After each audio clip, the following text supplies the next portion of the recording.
Bem, pessoal, algumas pessoas me pediram a resolução dessa questão B7 da lista 2 de brinquedos. E como essa questão ela estava na relação de questões que eu pretendia resolver nas nossas aulas de revisão, eu decidi atender esse pedido, certo? Fiz esse esforço para atender esse pedido e vou, vou abrir aqui vou abrir aqui a apresentação de slide para facilitar a visualização. Bem, essa questão B7 diz que a reta R, né? Essa reta R de equação x menos y igual a zero é bissetriz dos quadrantes ímpares. Aí de repente alguém pode estar se perguntando aí o seguinte, mas professor, a bissetriz, né? Alguém pode estar pensando, a bissetriz dos quadrantes ímpares, ela é dada por y igual a x. Realmente foi dessa forma que eu apresentei a equação da bissetriz dos quadrantes ímpares quando falei nessa reta, né?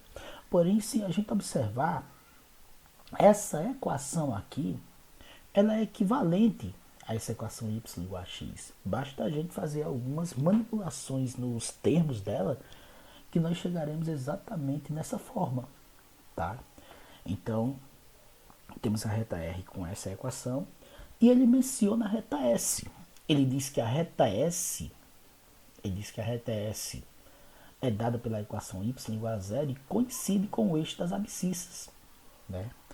A partir do momento que ele diz que coincide com o eixo das abscissas, a gente já começa a imaginar mais ou menos como é que ficam essa reta R e essa reta S no plano cartesiano.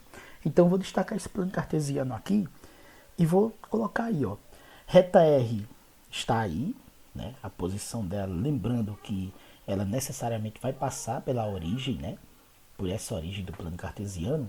E está aí a reta S coincidindo com o eixo das abscissas, como o enunciado menciona, tá certo? Bem, além dessas duas retas, o enunciado ainda aponta a existência de uma terceira reta, essa reta T. Ele diz que essa reta T intersecta RS nos pontos P, aqui, né, ó, P e Q, respectivamente, tá? Então tá aí, ó, certo? A reta T, a intersecção dessa reta T com a reta R está aqui, nesse ponto P, e a intersecção dessa reta T com a reta S está aqui nesse ponto Q, certo, pessoal? E aí ele continua dando a condição, né? A condição que ele dá é essa daqui. Sabendo que a equação de T é dada por x mais 2y igual a 6, determina a área da região limitada por essas três retas. Pessoal, claramente a região limitada por essas três retas é um triângulo. É esse triângulo aqui, ó. Certo? Esse triângulo aqui. E aí tudo que nós queremos é a área desse triângulo. Então voltemos a atenção para esse triângulo. O primeiro detalhe que a gente observa é que será muito conveniente tomar esse lado que eu vou chamar de OK, esse lado aqui, pelo fato dele estar contido no eixo das abscissas, será muito conveniente tomá-lo como base desse triângulo. O detalhe é que a partir do momento que a gente tomar esse lado como base, imediatamente a altura será esse segmento que parte do vértice P, fazendo o ângulo de 90 graus com o eixo X, certo? E aí é onde entra um detalhe que o fato desse segmento fazer ângulo, né, fazer ângulo de 90 graus ou ser perpendicular ao eixo X, nos garante que a medida dessa altura poderá ser calculada ou poderá ser identificada de forma muito fácil aqui no eixo Y, que ela será simplesmente a distância da ordenada desse ponto P para o zero, certo? Então notem que tudo que nós precisaremos é determinar a ordenada de P para identificar o valor da altura. E logicamente que com relação à medida da base, será simplesmente a abscissa, né? A abscissa desse ponto Q, a distância dessa abscissa desse ponto Q para a origem do plano cartesiano, ou seja, para o zero também. Então notem que o que nós precisamos nesse problema é determinar qual é a abscissa desse ponto Q E qual é a ordenada desse ponto P? O que nós poderemos fazer, pessoal, a partir do momento que calcularmos as coordenadas de P e as coordenadas de Q. E é para isso que vão servir as equações das retas. Já que o ponto P é igual à intersecção, né? Ele é a intersecção da reta R com a reta T. Então, temos aqui, né? Só escrevendo aqui. O que é que nos garante? Nos garante que as coordenadas de P poderá ser determinada a partir do momento que resolvermos o sistema com a equação de R e a equação de T. Pessoal, a resolução desse sistema não é nada complicado, já que essa equação aqui ela é muito simples.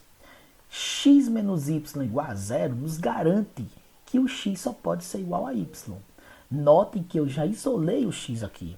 Então eu só preciso vir na outra equação e no lugar desse x, colocar o y. Y mais 2y igual a 6, 3y igual a 6. E o único número que vai caber no lugar desse y é o 2, já que 3 vezes 2 dá igual a 6. Então notem que nesse ponto P aqui, ó, certo? Nesse ponto P, a ordenada y é o número 2. Note que eu não precisaria nem determinar qual é o valor de x, mas pelo fato de ser desse ponto P pertencer à bissetriz dos quadrantes ímpares, né? Nós sabemos que a abscissa ordenada terá exatamente o mesmo valor, como a gente pode observar nessa equação. Não é isso? Tá aqui.